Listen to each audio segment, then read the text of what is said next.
something, but we have many people who feel too shy, and so what we decided, which is kind of silly, but it works, is when that's happening, those of us who really don't want it to happen, we go like this. Now, I mean, that sounds very, I don't know. Fun? It's not fun, but when the hands go up, then the people who have started talking really shouldn't have. We stop and we just go on. And it works. Yeah, well, a simple thing. I know some clubs do pass the, whatever the item is, and if you're holding it, you can talk, whatever. It depends on what your rules are and how you want to handle that. I just get louder, if people are talking, I'm like, and then they said, whatever. That works for me, but does anybody else have a real problem in our book club, and we have not addressed it yet, is cell phones. A lot of the women in the club have children still at home, and there's just this constant, ringing of the cell phones. And we meet at a restaurant that there are 9 of us, and we meet at a restaurant that has a huge round table in a booth. It's perfect for us, but the one in the center of the booth, right at the back, gets the cell phone call. And so then there's this, well, honey, why don't you tell your father?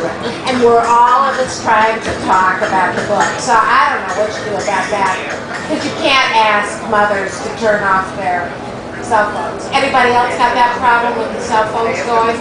Well, hallelujah for you. Yeah? Yeah, Joe, do you want to say? Yeah, well, we did have a bit of a problem with that. With someone who really wanted to discuss personal issues. We always have the oversharer. Yes. Well, I have a theory about I have a theory about this, though. Like a lot of children, we're probably oversubscribed and overprogrammed, and there's none of that dropping in on your neighbors and over the back fence kind of thing anymore. You have to have an appointment to see your best friend. Yes. So the book club becomes an excuse to get together. And because all that other stuff that you used to do with your girlfriends hasn't gone anywhere, it's just been waiting for an outlet. Book club is it. And I think that a lot of people just have to be very social and have the girlfriend thing going on, and it can overtake the book club. I had problems with that a lot, and so I did say something, and I said, I really love to read, I want to discuss the books, and I understand the social aspects. I enjoy that too. But we said we wanted to read and discuss the books, have people to talk about them with, which we also, readers very often are kind of by themselves, and if you don't have the club, you don't have anyone to discuss the book with. So we let the person know, and she resigned. That was not what she wanted to do. So. All right, we have about just over 10 minutes left, and I want to make sure we have time for questions and the giveaway. So does anybody have a question right now? Yes? I would just like to ask what each book club is reading for October. What we're reading for October? Okay. Nancy, what are you reading right now? Oh, okay. The one you mentioned, The Other Side of You, you said, and that was by who? Sally Vickers. Sally Vickers, okay. We're not. That's our annual meeting, when we don't discuss a book. Okay, so you're planning this month for the rest of the year? Yeah, we'll be meeting we meet monthly, second Thursday. And we'll be getting together and we'll pick all the books for next year. Okay. Yeah. Cheryl, what are you reading? We're revisiting The Shack. Okay. And, some of us, I was one of those people, was not at the last meeting, and there's still more to discuss, so we're going to be doing that again. Okay. Trish? Well, I'm actually in 2 book clubs. I also have an online book club that we do over Skype that actually works very well if you have friends who are across the country. So for that one, we're reading 31 Hours by Marshall Hamilton, about a woman who finds out that her son is going to set off a bomb, and she only has a certain amount of time to stop him. And then the other one, for my real life book club, we're reading Never Let Me Go by Kazuo Ashiguro. Something, it's a Japanese name and I can't pronounce it either. But I've heard very good. I'd highly recommend it. I haven't read it yet, but I've already had one person who's already read the book saying, "Oh, I hated that book," and I'm like, Yes! Good pick! And his first name is Kazuo, I think, Kazuo. I can't pronounce the last name, but anyway. My club this month, we are reading a book called The Unlikely Disciple by Kevin Bruce. It's a new book, and it is about a true story about a young man who goes to Brown University. He's very liberal, and he decides to sort of go undercover to Liberty University, which is a conservative Christian school.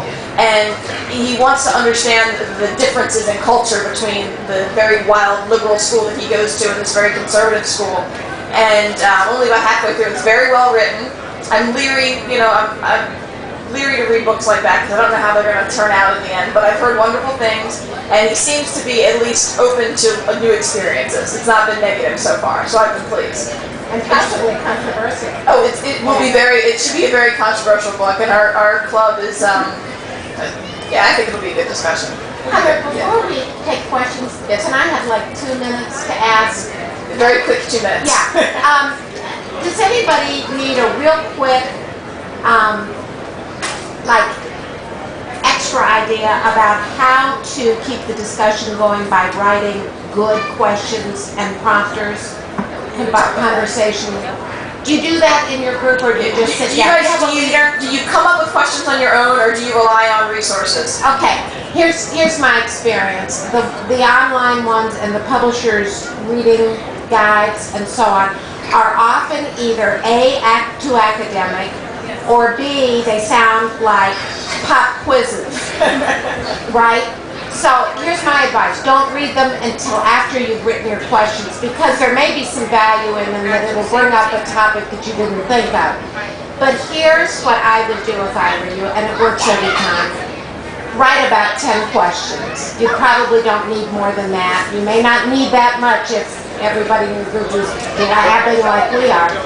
But what you want to think about in writing questions is, one, make them open-ended questions. They can't be answered with a yes or no. You know that.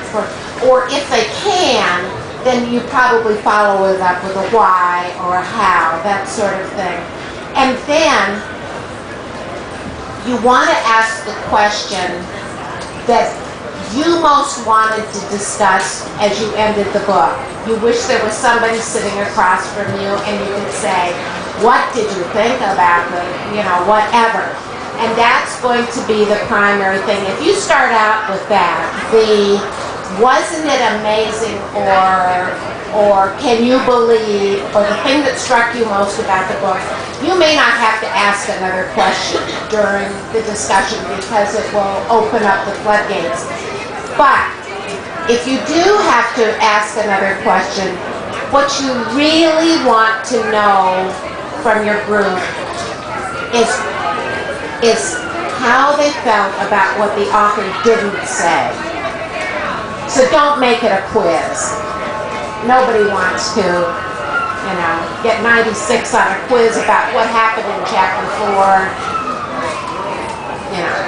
So think about what the author didn't say, because that's the value in it. Thanks, Heather, for letting me say that. Okay, yeah, we're cutting really close to the next group has to set up. I'm going to answer a couple more questions. I'm going to run around real quickly, though, make sure everybody got a ticket for the drawing.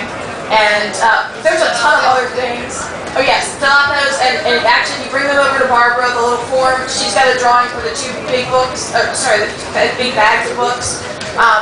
I'm going to continue taking questions. There's a ton of information that we could have gone on for hours and hours about this, and I am happy to send you guys notes that, I've got lots of things. My email address is all over that. I can send it to you if you're interested. Does anybody else have questions for individuals or the whole panel? Yes? Do you have some contenders recently that go on and reads notes or things like that? Shame! I don't know if you've done anything like that. I can talk to you afterwards. There's the Great Books method that applies here. Ask them where they saw this opinion. How come they think that? Bring us back to this. Where did you see that in the book? Have you called them on that? And they don't mind? We don't call them. Oh, that was crazy. Bring them back to the text. Make them honest.